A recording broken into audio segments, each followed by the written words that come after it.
בוקר טוב and שבוע טוב. Our shiur is the rest of the series dedicated לעילוי נשמת רפאל משה בן אליהו. We are speaking today about a very famous rabbi of the second half of the 19th century. I think it's for the first time that we are breaching the gap into the 20th century because our hero for today, Rabbi Yosef Hayyim of Baghdad, known as the Ben Ish Chai, lived to 1909. But usually they see the 90, you know that they relate to the 19th century, historians, as the long century, because they usually see the 19th century as extending to the opening of the First World War. And then the 20th century is the short century, because it's going from the First World War till the collapse of the Soviet Union. That's the usual way that they see that. There is a nice name to that, prioritization, I think, right? That to separate into ages. So that's the way that they see. Anyhow, so the Ben Ish Chai was born in Baghdad. So he's part of the jury of Bavel, Yahadut Bavel, which, as we all know, has very, very ancient origin, going to Beit Rishon, and to the destruction of the first temple. And the Babylonian Talmud, the Talmud Bavli, was written there. So obviously it's a very ancient and rich background of Torah and Halacha and Jewish culture, but nonetheless, from in the we may say in the medieval times and in the early modern times, the state of Torah and Torah knowledge in Bavel was poor, was not good. Only in the beginning of the 19th century, it began to improve. The economical position of the Jews was greatly improved, and the Jews in Bavel became, many of them, the community, we may say as a community, became very rich. Jews from Bavel were controlling the international trade of the Ottoman Empire to this extent.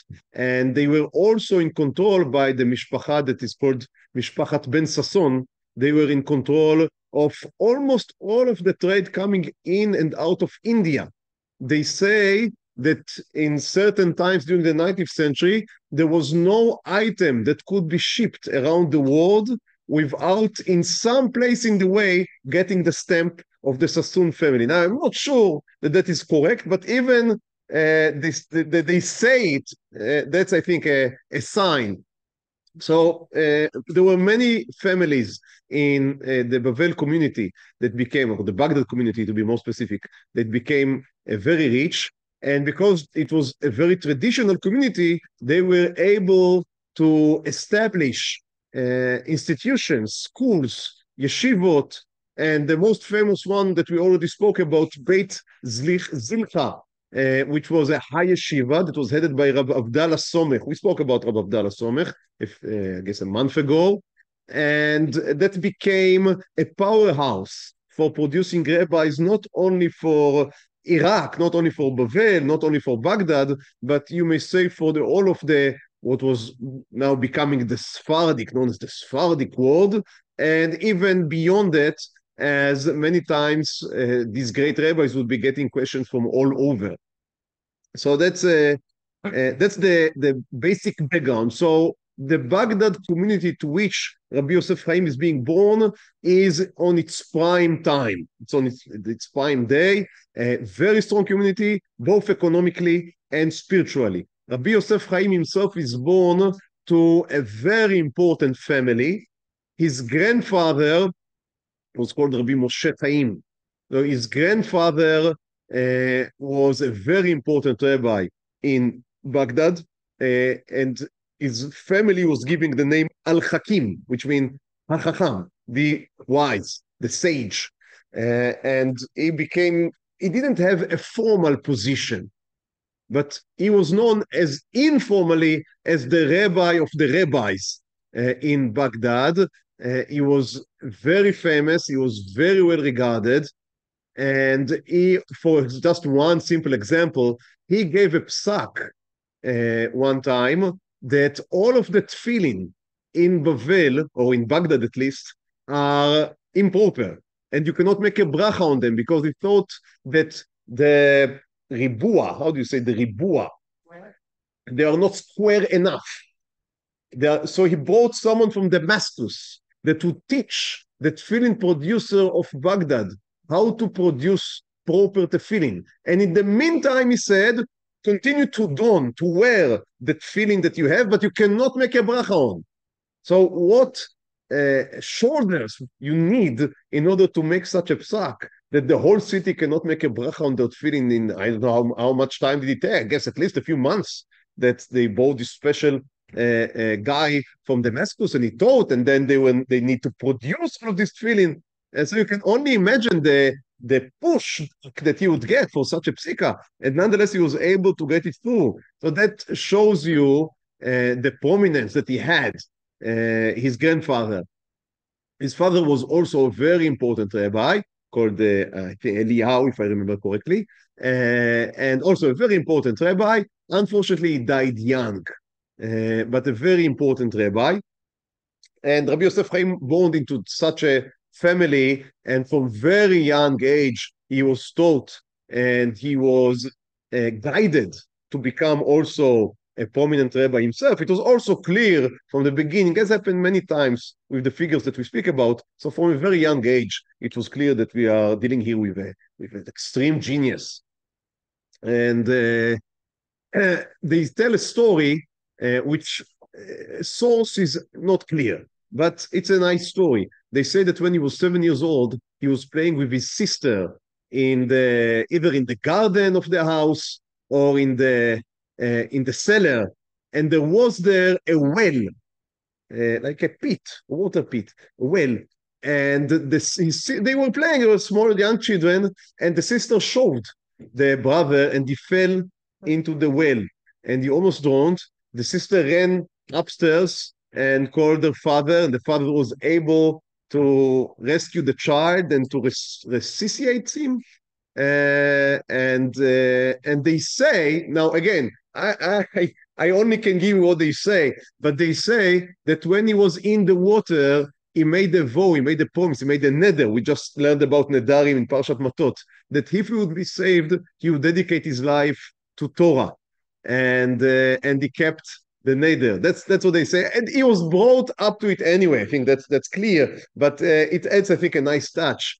And so they rescued him from the water, and he did dedicate his life, as we know, to Torah teaching, and to really popularizing, as we would see, Torah and halacha.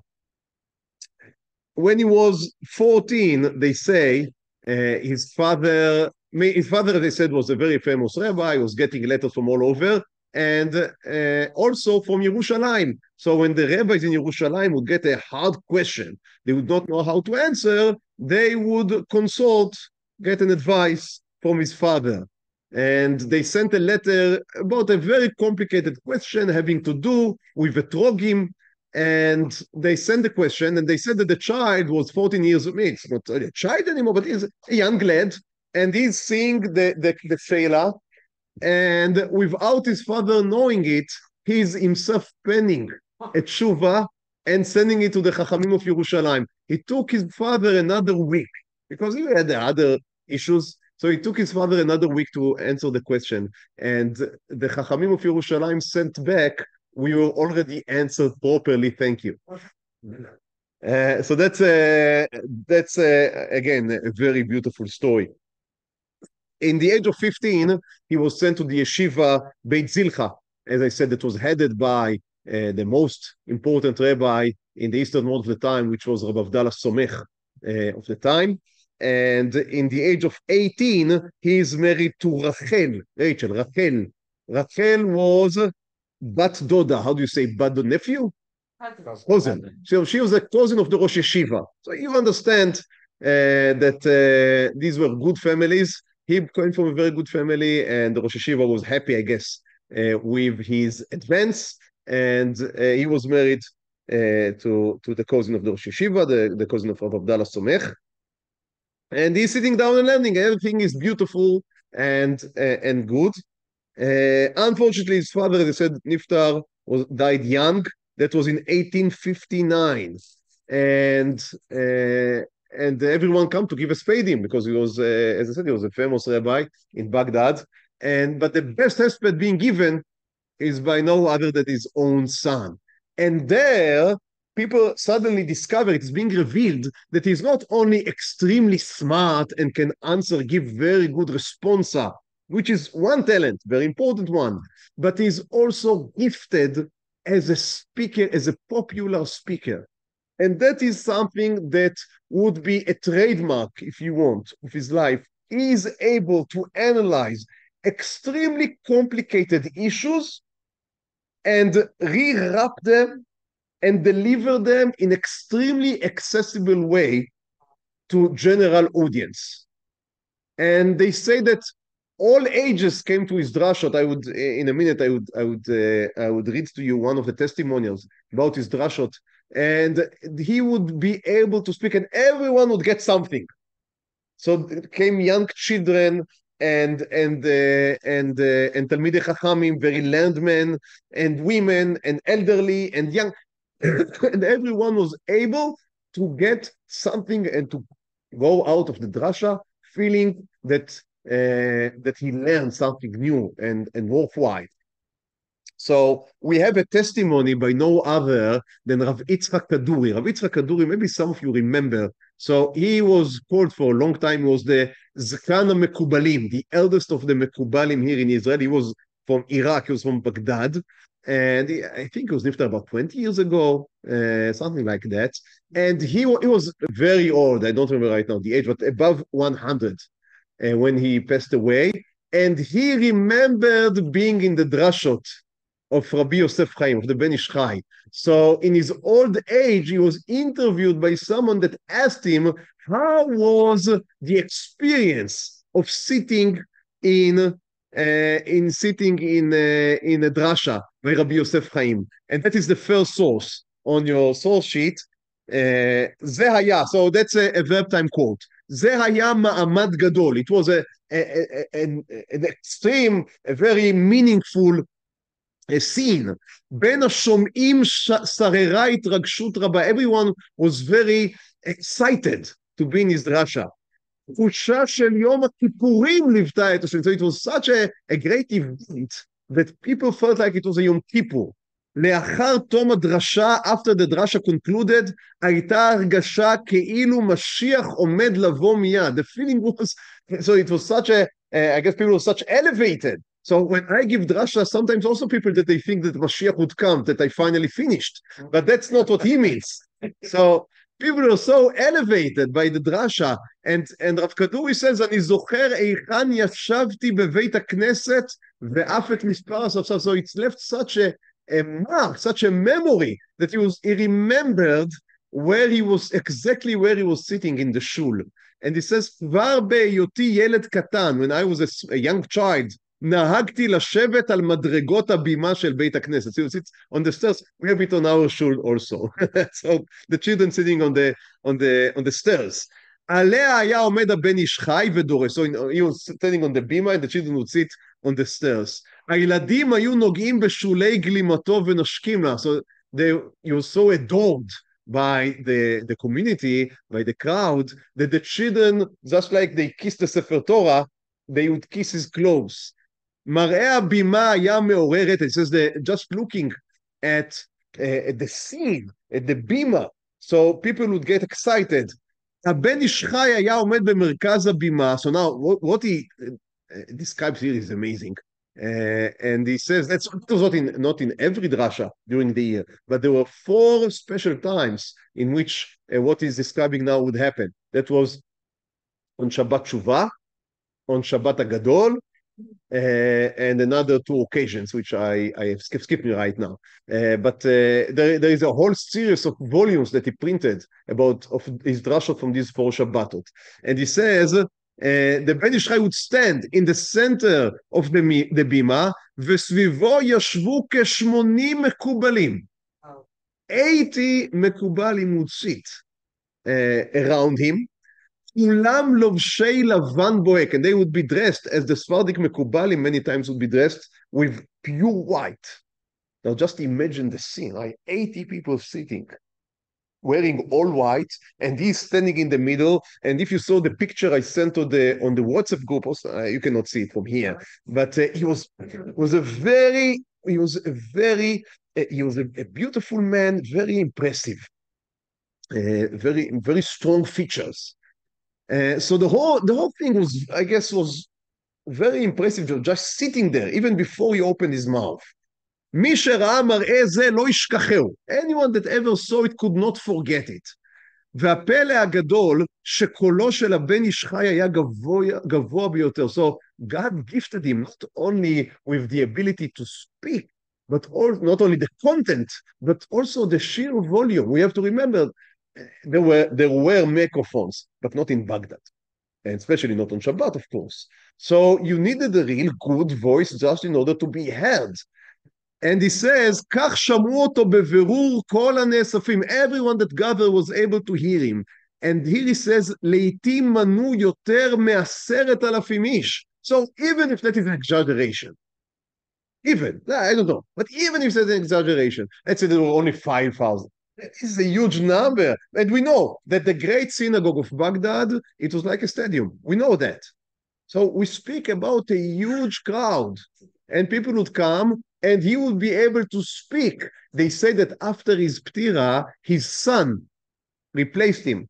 And in the first drasha he was speaking, and people from the back were shouting, we cannot hear, raise the volume. And he said to them, I am not my father, I am not able. He said to them, my father, the Shekhinah, was speaking through him, so you could hear. And I am only a human, so you cannot hear my voice. And they began all to cry, remembering the drashot of his father. So that's what he's describing here. לעתים מנו יותר מ10,000 איש, ואף ברחוב הסמוך שמעו את הדרשה בבירור. He said they could even hear it in the adjacent street.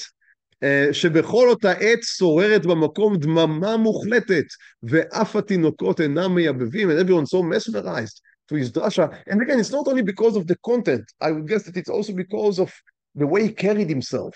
So everyone listened, even he says the small babies did not make any noise. And everyone, so everyone was hearing the drasha. So that's, again, this is something that goes much beyond just the usual typical rabbi that we speak about here in our shiurim, and that is not in order, chas v'cheila, to be mezalzel in anyone. But you have the typical rabbi who can answer great responsa, and he's having in his can write about ideology, hashkafa, halacha, everything, pirushim, everything is beautiful. But there is also the question, are you able to speak with the people? It can be, are you able to write to the people, which is one thing. But if you only communicate by writing, you already limited yourself to people that read. Now, in the Jewish community, usually, at least the men mostly were able to read. But being able to read does not equal actually reading. Maybe some of you know people that are able to read, but in action does not read too much. So if you are only writing, that's a limited crowd. If you are able to speak to communicate your message, then you are in a completely different ballpark.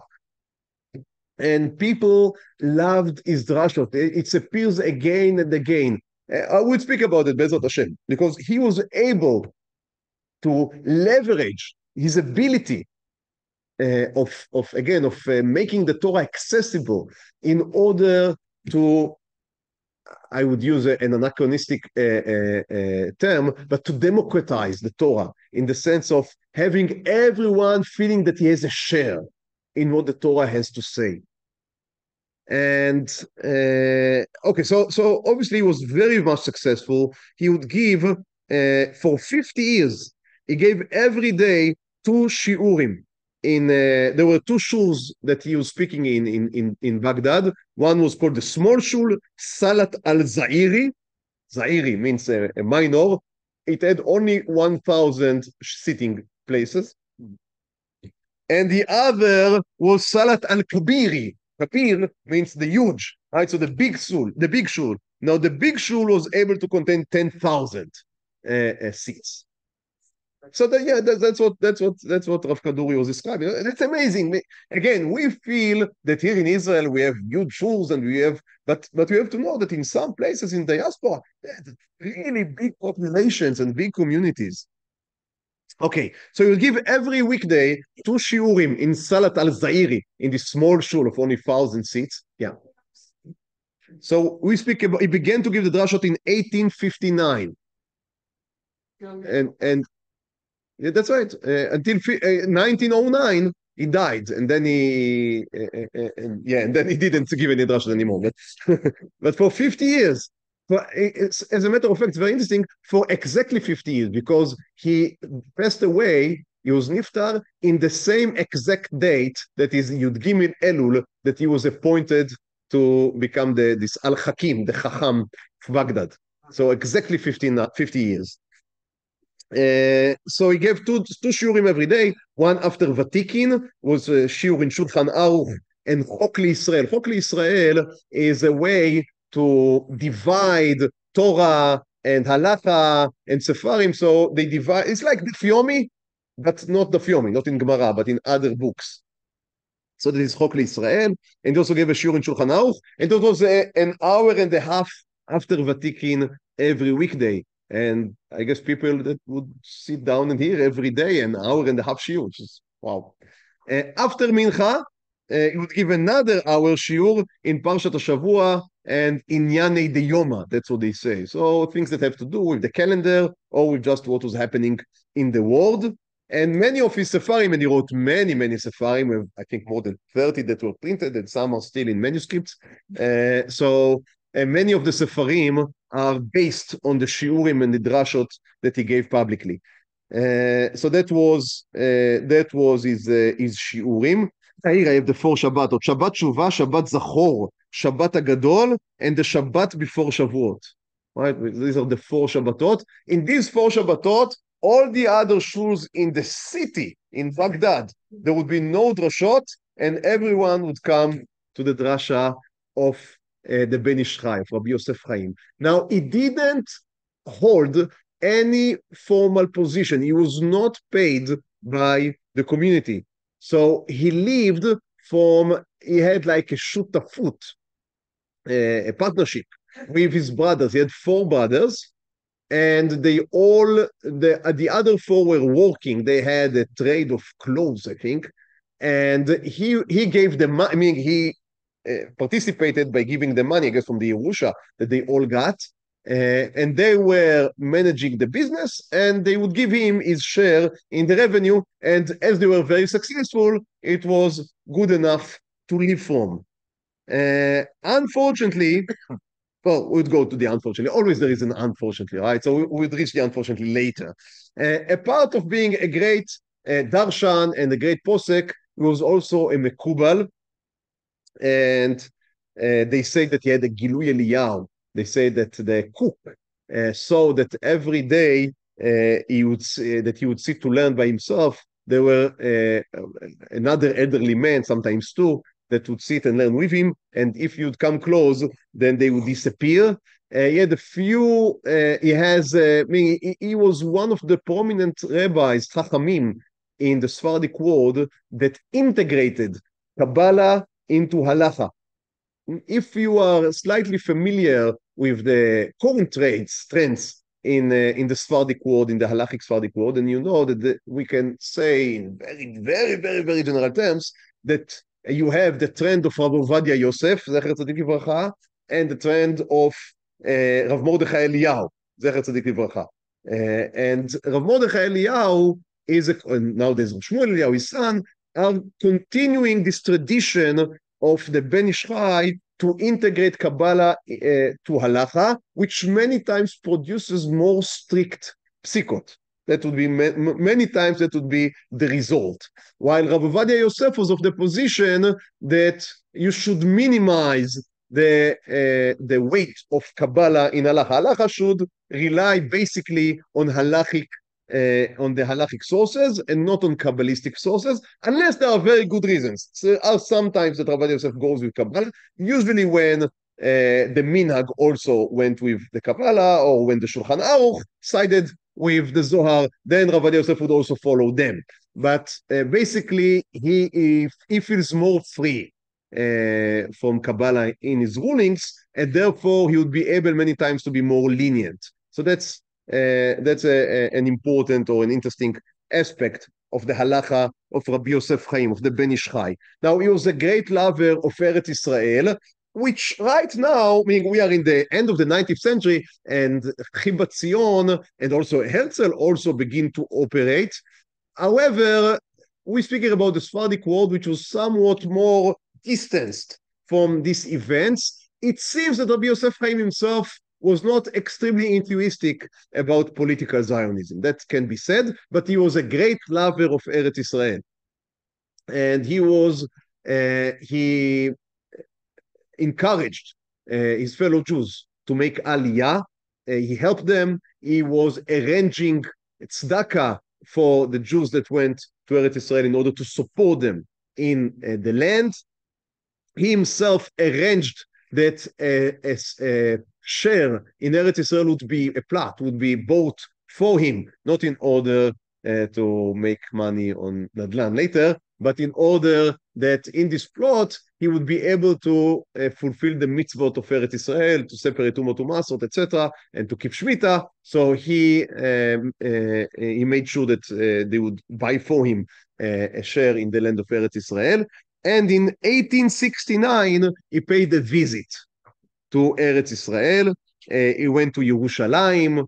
There he sat in the Yeshivat HaMekubalim Beit El, which was to this day, it's a great yeshiva in Yerushalayim that has much to do with learning Kabbalah. So he sat there for some time and spoke with the Rashi Yeshiva there and shared halachic opinions. He continued to Me'arat HaMachpelah. Back then in Me'arat HaMachpelah, the Ottomans only allowed Jews to go up to the 7th step. They were not allowed to go farther, and especially not into the Me'arat HaMachpelah, no way. And I mean, okay, I would stop myself from adding any comments about comparing. Anyhow, so he felt, he was enraged, as you can guess, about that. And they say that in source bet, I would not read it now inside, but they say that he knew that for the Ishmaelites, for the Arabs, there is one thing that can make everything that's impure pure, and that is not water, but money. So he found the guy that you need to pay to in order to be able to enter, and he was the first Jew in centuries that was allowed into Me'arat HaMachpelah. Which is an interesting, I think, fact. In Meiron, he went in Lag BaOmer, so he continued his visit. He went to Meiron in Lag BaOmer, and he is the one that authored the poem that you may know, Ve'amartem kol echai Rabbi Shimon Bar Yochai. So he's the author of this poem, of this piyut. He was a great paitan. He made, I think, he created about 200 piyutim. Maybe I'm wrong. I think that's the number that I saw. So it's a huge number. And they say that he also made the tune, and he taught them both the song itself and its tune. It's also beautiful. Yeah, they sing it to this day. That's right. Yeah, that's right. So very beautiful. He was also extremely affected he visited a certain kever near Tzfat. It's the kever, it is known as the kever of Bnayahu ben Yehoyada. Bnayahu ben Yehoyada is a very famous figure. He was the army minister of David HaMelech and later of Shlomo. And again, he's not a major figure in Sefer Melech. He appears. He's not a major figure, but in Kabbalah he became extremely known.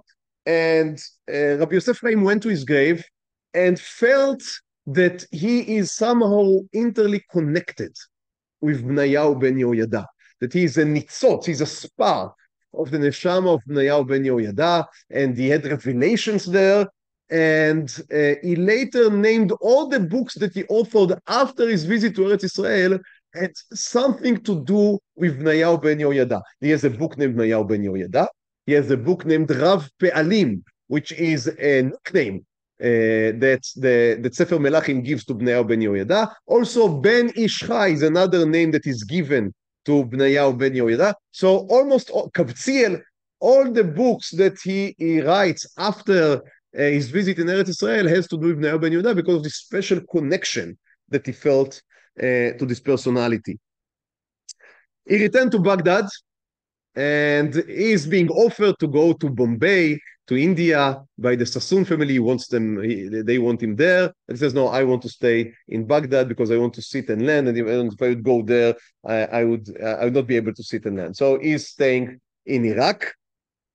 And as I said, he is being basically financially supported by his four brothers. Unfortunately, in 1881, the business collapsed. The brother found themselves not only in debt, but also accused by the government for mishandling, the Sfarim, the books. I'm not Sifrei Kodesh, I mean the account books. And yes, and they are being jailed for a long period. Later, they are being acquitted, but the story leaves a very dark dent on the legacy. I mean, it was a very important family, as I said earlier, and this was a very big hit to the reputation. His mother felt so bad about four of her children going to jail because of these accusations that she fell sick, and died from shame. That's what they say. And he himself was also so devastated by this event that for 7 years, he didn't come out of his house. And he sat quarantined, we say today, in his house, didn't even go to tefillah, nothing, didn't leave the home, just they say that he fasted for many, many, many days. So he's sitting and learning, and he felt that he maybe went too much out and he needs to recalibrate himself, and he's doing, so he took upon himself, even that he himself was, the four brothers were acquitted, and he was not even engaged in the business. So obviously it was not his fault, but he felt that if God brought upon them this strike, then he must also carry some blame, and he needs to cleanse himself. So for 7 years, he's sitting there, and he's learning, but he's not teaching for 7 years. And after 7 years, they say, I read somewhere, I don't know if it is correct, they say that he took upon himself 7 years as a prolonged shiva for his mother. So that's why 7 years. Maybe, I don't know. That's what I read somewhere. Anyhow, after 7 years, he finished this punishment, this galut, you may say, exile, that he took upon himself, and he returns to teach and to give sermons, to give drashot. And he writes this most famous book, Sefer, called the Ben Ish Chai, and that was published in 1888. Now, most of the rabbis in Baghdad would send their books to be published in Italy, to be printed in Italy, in Livorno. Why? Because it was cheap, and Italy was advanced in technology, and you were able there to print with almost no censor. No, not no censor, but with almost no censor. He chose to print in Jerusalem, which was much more expensive and had much more problems with the Muslims. Why did he choose that? Because he wanted to financially support the printer in Jerusalem. He didn't want it to go out of business, so he sent the Sefarim there. And unfortunately, because also the roads were so bad, that some of the manuscripts that he sent got lost in the way. And back then you didn't have automatically backup. So if the manuscript is lost, the manuscript is lost. It's a devastating hit. But nonetheless, he continued to do so in order to support these people of Jerusalem. And he published the Ben Ish Chai, as I said, in 1888. Now, what is the Ben Ish Chai? It's an amazing sefer, which is very popular to this day. They print new editions almost once a year almost. And what's going on with this book? So this book, what he did was, he said, people want to hear drashot on Parshat Shavua. If I am doing an halacha shiur, less people come. If I am doing a Parshat Shavua shiur or drasha, many people come. So if I want to teach halacha, what do I need to do? I need to connect the halacha into the parsha. Okay, so that's one thing. But connecting the halacha into the parsha, if you are only following the halacha, the parsha, so this is disjointed. Because 1 week you speak, so in Bereshit you speak about the mitzvah of pruvu, let's say, having children, because that's the goal of the parsha of Bereshit, that's the mitzvah that appears there. And then in Noach you speak about murder, because the Bnei Noach, that's the Isur there. And then in Lech Lecha you speak about Aliyah Eretz. So it's very disjointed, it's going from here to there. And if someone would come to your shiurim, you'd maybe learn a concept here, a concept there, but you'd not come out with an orderly understanding of halacha. So the Ben Ish Chai wrote a program, curriculum, it's amazing, in which he said, I would teach halacha by topics, but I would find in every parsha the way to connect it to the parsha. So he begins from tzitzit. And so how does he connect tzitzit to Bereshit? Because God created the clothes of Adam v'Chava. So that shows you the importance of clothes, and from there he advances in his drasha, and then he gives you the halachot of tzitzit. Now he didn't finish it on Bereshit, so he finds also a reason why in Noach to continue to speak about tzitzit. And then he goes on to tefillin, and then he goes on to netilat yadayim. And so through 2 years, he finished a curriculum of orach chaim. This is the halachot that relate to the daily and to the holidays, and yoredea, which is kashrut and nida, what we call isur ve'heter, what is forbidden and what is allowed. So these are beautiful sfarim, which give you the bottom line of halacha and a very beautiful drasha and connection, and they are written in very concise, very accessible language. And people loved it. It was very, very popular to a great extent.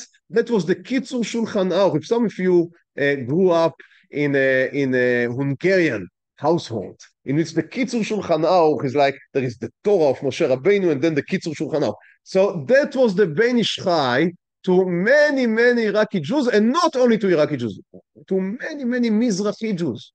You would go to the Ben Ish Chai for your psikot, and he would be very specific. Now, he had a tendency to chumrah, as I said, not because he wanted to be machmir, but because his way of psikot, connecting Kabbalah into halacha, created more chumrah that if you do not connect Kabbalah into halacha. But on the other hand, it gave great meaning to everything, because every act, if you bring Kabbalah into, then every act is loaded with significance and with meaning, and you have to do the mitzvah in an extremely specific way, and every day has its has a very unique meaning, and a very unique sgula in every day. So people were really, they felt that it gives a context to halacha and context to their life. So a very, very loved sefer, to the extent that he became known by the name of the sefer as the Ben Ish Chai, although he wrote many, many other books. But he became known as the Ben Ish Chai. You can buy to this day, if you buy the basic edition, you can buy, it's also translated, I think, to almost every Jewish spoken language. And you can buy the menukat version with the nekudot. In Hebrew, it's 40 shekels, 50 shekels, it's nothing, because there are so many editions.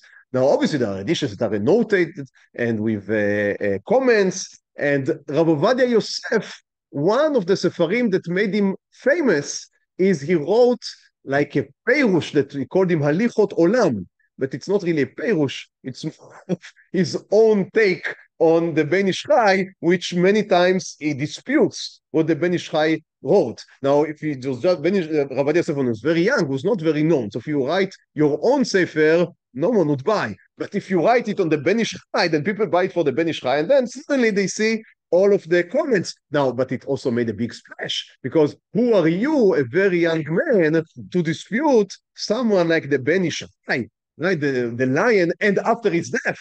So it made him famous. and also created a controversy, which I don't think that Rabbi Yosef was very, in his personality, he was not very affected by the controversy. We speak about that, Be'ezrat Hashem. I hope that we reach. Rabbi Yosef was a very strong personality. When he thought that something is right, he said it to your face. He had no problems.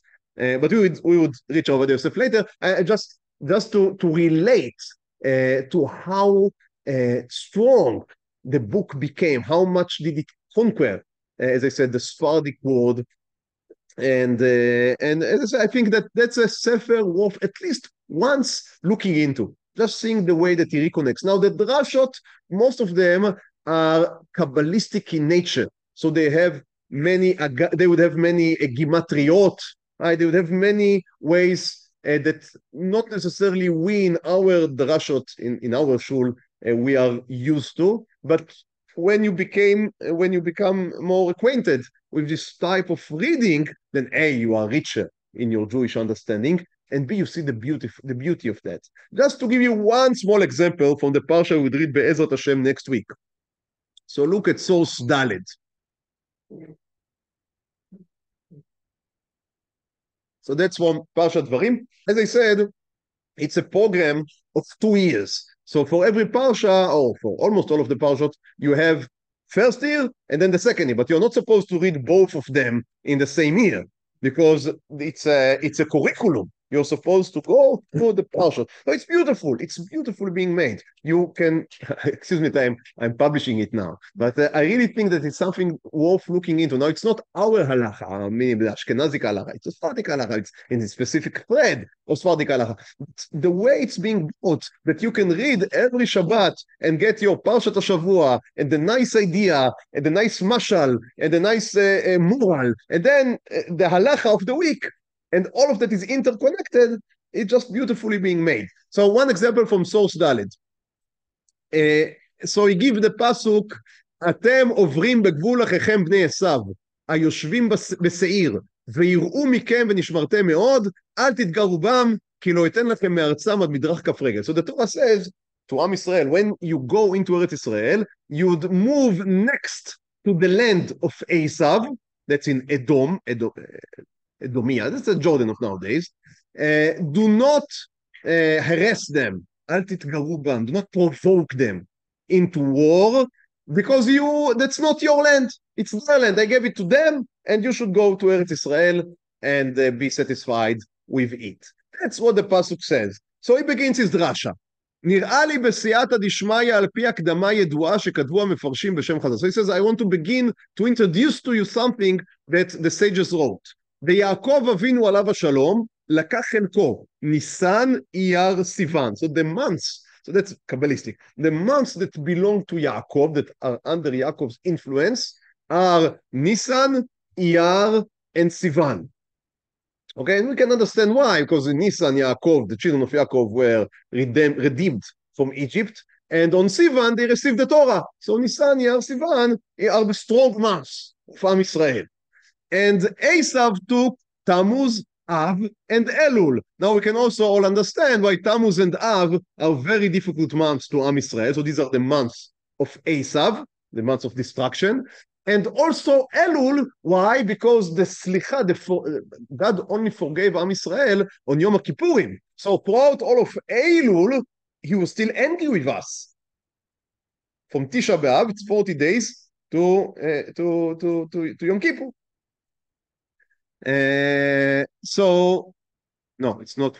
I'm wrong. Excuse me. It's more than 40 days. But it's if you make all of the calculations, then you would see that these are the time that took for Moshe Rabbeinu to ask for God's forgiveness. Okay, but what had happened? נתגבר יעקב אבינו עליו השלום וחטף ממנו את אלול. So Yaakov Avinu was able to take Elul from Esav, right? Because Yaakov Avinu is always holding to Esav heel, right? So he's able to take things from Esav. So we took Elul from Esav. That's why we are able to be, it's Chodesh HaRachamim ve'Aslichot, right? It's our month, because we are being forgiven. It was supposed to be a month of anger of God against us, but we were able, through Moshe Rabbeinu, to change it into mercy. That's what we do throughout all of Elul, and especially the Sfaradim, really throughout all of Elul, they say the Selichot, in which they ask God, in which we ask God, to move from the chair, from the throne of judgment, from Kisei Adin, to the throne of mercy, to Kisei Arachamim. So that's exactly taking from Esav to Yaakov. Okay, beautiful. And then he says, לכך שלט בהם בזמן החורבן והרע לישראל בהם. So but Tammuz and Av remain in the hands of Esav, so that's why the destruction happened in them. לעתיד, in the future, גם שתיים אלו יקחו ממנו וישלטו בהם ישראל ויהיו 2 חודשים אלו ימים טובים לישראל. He says, but in the future we would be able to take these 2 months back to עם ישראל. And then the feast of Yud Tammuz and Tisha B'Av would become feast days, right? From fest, they would become feast. They would become happy days, days of rejoice. And now I skip a little because time also begin to move. But now you see how we connect it. Because he began with the fight with Yaakov and Esav. He went from there to the months. So now he has Tammuz and Av. And what is more proper to speak in Parshat Dvarim than about the halachot of the days of destruction?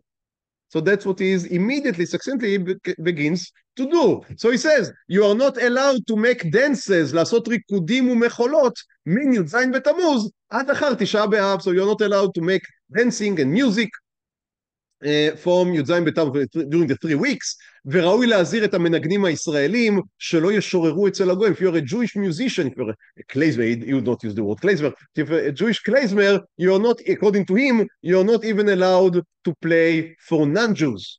So that's, as I said, that's a strict פסיקה.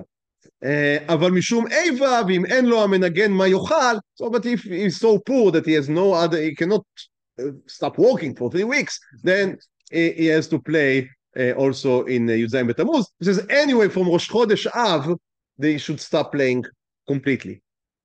Okay, so that's just one simple example of how he connects the parsha with the halacha that he wants to give you on this time. So I really shorten it. There is much more to read inside if you would open, and I greatly encourage any one of you. It's all also on the net. You can find it, as I said, in English, in Hebrew, in French, whatever language you feel comfortable with, and just read it and see if you like it. If you like it, you can take 1 or 2 years and decide that's something you're doing through your Shabbatot. I think there is much to gain. Let's say, yeah, well, I make money on the selling. Okay. I would like now also to read one of his responsa, just also to see this side of Rabbi Yosef Chaim, the Ben Ish Chai. Now, he wrote many responsa, many volumes, but the most famous is the Rav Pe'alim. That's one of 4 volumes of the Rav Pe'alim. As you can see, it's a thick book. Hundreds of tshuvot. And one of the characters of his tshuvot, which is obviously being taken from his rabbi, from Abdallah Somech that we spoke about, is he is engaged with every Rav, every scholar that had wrote on the topic. He doesn't care, a Sephardic and Ashkenazic, younger than him. If you wrote about it, he would relate to you with a very respectful way. Agree, would not agree, but he would take everything into calculation. And his introduction very intensely says that's a difference between the Chachamim, the sages of the Ashkenazim, and the sages of the Sfaradim. The Ashkenazim, he says, only relate to themselves. They do not relate to other communities, and even among themselves, they sometimes just go from the Gemara directly to the Shulchan Aruch and then to the Halacha, and they don't care about what others wrote. But he says that's not our minhag. We believe that if you read more, you enrich yourself, and then your psika is more nuanced because you know more. Now it's hard to debate. It's hard to debate. His tshuvot are very long because of many times they are very, very long because of that. So again, if you want to read, I want to read it now from inside, but in source Hey, I quoted from the introduction from the Rav Pe'alim. It's also very interesting that his self-awareness for the different ways. Many times a Rav is a Rav, and he's not a philosopher. He writes halacha as he understands halacha, but it does not formulate how he relates. That's a meta-analysis of his approach. Rabbanim do not do that. They just do what they do.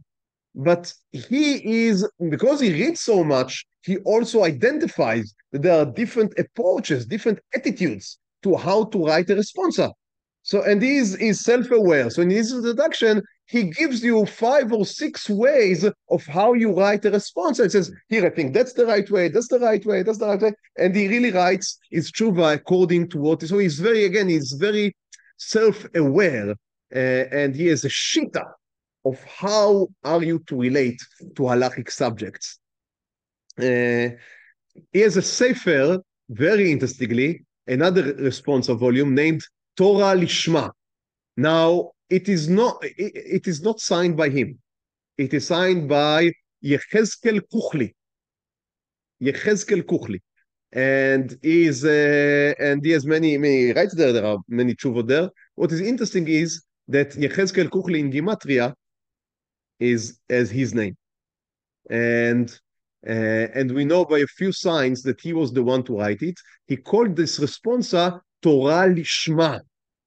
Why is Torah Lishma? Because it means it's for its own sake. It's not in order to honor me. So I didn't want my name. It's Torah Lishma, to the name of the Torah, and not to my own name. And that's why I didn't sign his name on this specific book. So very interesting. There was some dispute who really wrote it, but nowadays it's almost agreed that he was the one to write, to author this sefer, Torah Lishma. Very interesting. So one question from there, שאלה, source verb. אחד שיש לו אם ששמה מזל טוב. So if someone has a mother that her name is Mazal Tov, and that was a very common name in Sfarad, and maybe to this day I think Mazal, at least for sure, is a common name. So now the minhag here, the minhag, the custom of the city, כל אישה אשר תלד בת, so when a woman deliver a baby, a girl, כאשר ייכנסו האוהבים והקרובים אצלה, כל אחד יאמר ליולדת מזל טוב, so every man would come. Now I don't know why for a daughter, for a son they would say something else, I don't know, but they would say מזל טוב for a daughter. שתי מילות אלו דווקא, and they would use, this the minhag, they want to use these words, מזל טוב. Now here, that's the name of the woman, so why do we care? The question is, אם מותר לבנים שלה לומר לה מזל טוב, כשיכנסו אצלה כנאור, because you're not allowed to utter your parents' name. So are you allowed to say to your mother, Mazal Tov? Now what is interesting is that we know that the mother of the Ben Ish Chai was named Mazal Tov. So again, it's a anonymous responsa, but we see that's another sign that he is really writing about himself. You know, it's very interesting, his own experiences. So are you allowed to do so? And again, he has a proof from the Gemara. In the Gemara, we have a certain Amora. There was an Amora that was called Rav. Now, it was not his real name. His real name was Abba. And we see, now back then, people would, in order to respect someone, they would also call him Abba. Abba was a sign of respect. For us, it became only for a real father. But for them, Abba was not only for a father, it was for everyone. It was important. So the question was, but that was his first name. His first name was Abba.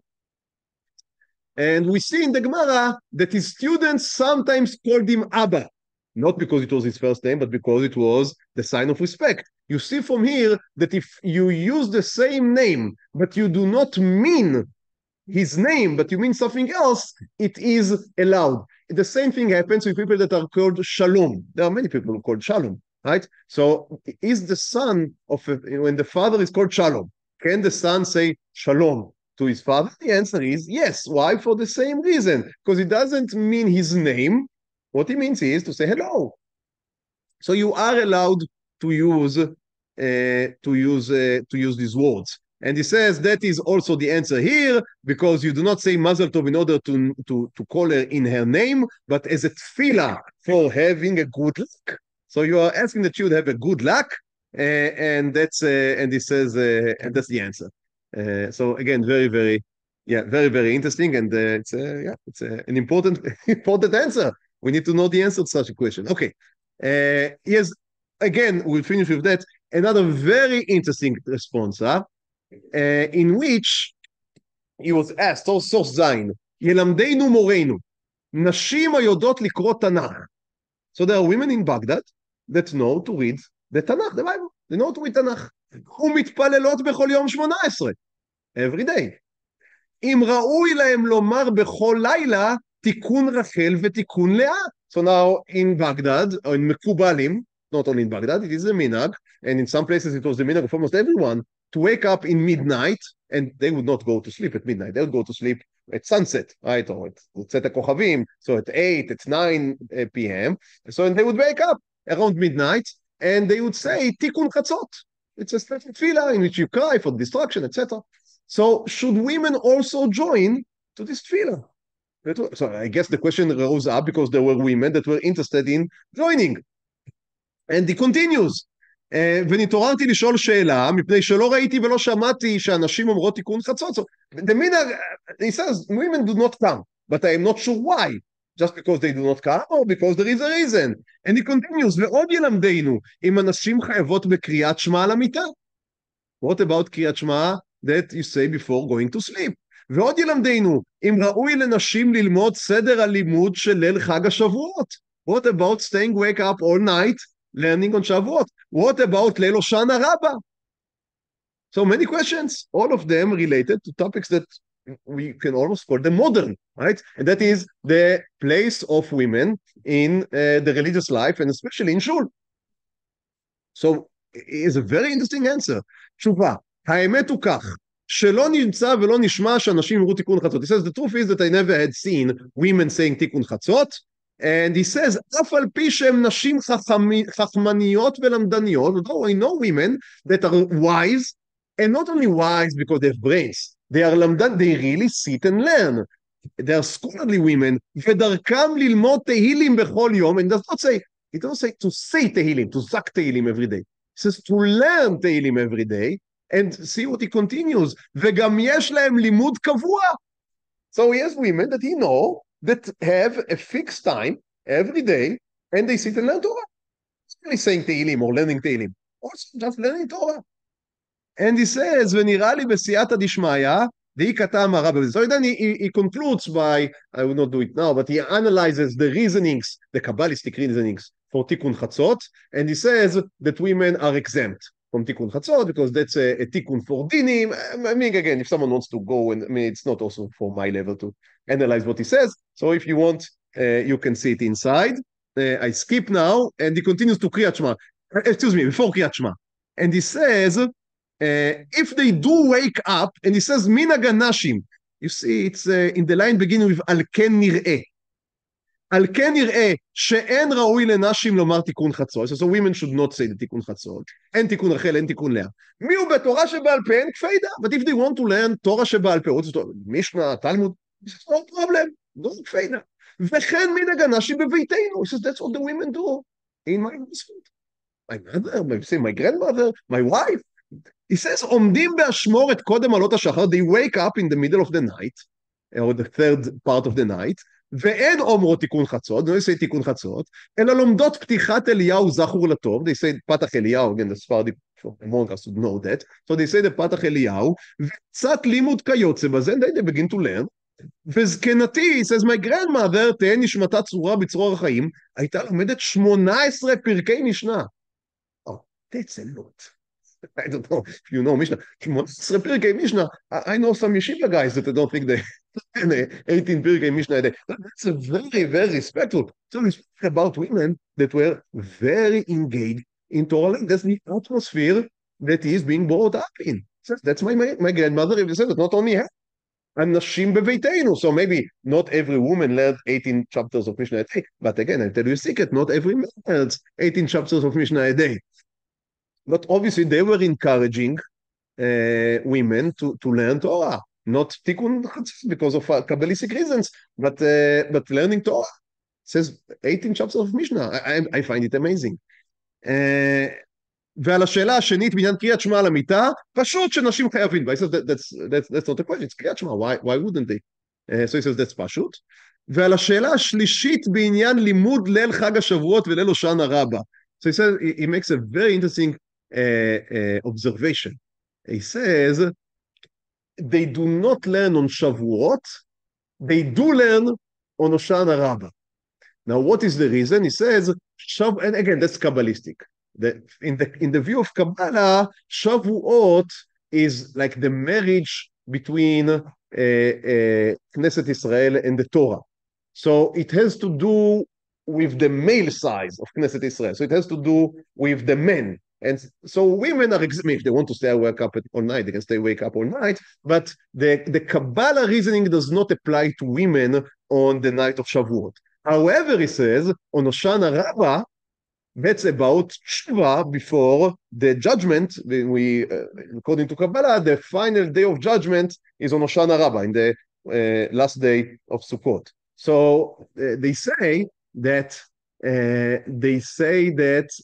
he says that the reason why you stay wake up all night is in order to repent. He says that's equal to men and women. So he says it's shayach to everyone. לכן תקנו בו סליחות ותפילות. That's why we have סליחות ותפילות, ונקרא כיפור קטן, ולכן ראוי שהאישה תתערב בלימוד.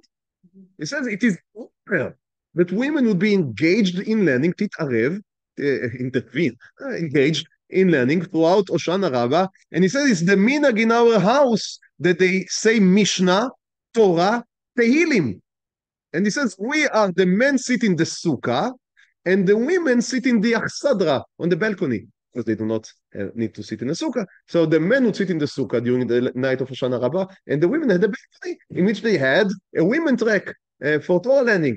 So that's very interesting, I think, testimonials from Baghdad about the scope of Torah learning by women that was going on there. And we'll conclude with that. Now, make no mistakes, it was extremely conservative, small c. Rabbi, we're not speaking about someone that is looking for revolutions. He is just telling you what the tradition was. As a matter of fact, we finish with that. Maybe you saw the special tarbush, right, on his head. So he has a tshuva in which he writes about it, and he explains it's a very complicated way how to wear it, and says no one here is wearing it anymore. It was the custom of rabbis to wear it up to 20 years ago. That's what he says, and then they stopped. I am the only one that's still doing it because I believe in keeping all traditions. So that's the character of Rabbi Yosef Hayyim.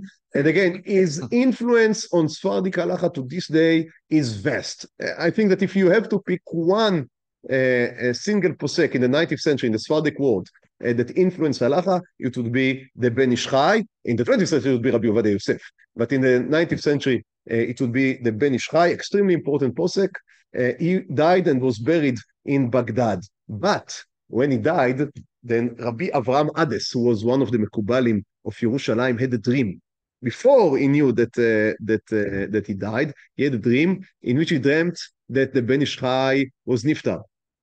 And then the morning later, and there are no WhatsApp, so he doesn't know, he just had a dream. The morning later, the man of the Chevra Kadisha, the guy that dig the graves, come to him, and he said, I dug a grave for Rabbi Yosef Hayyim, but you need to pay me for it.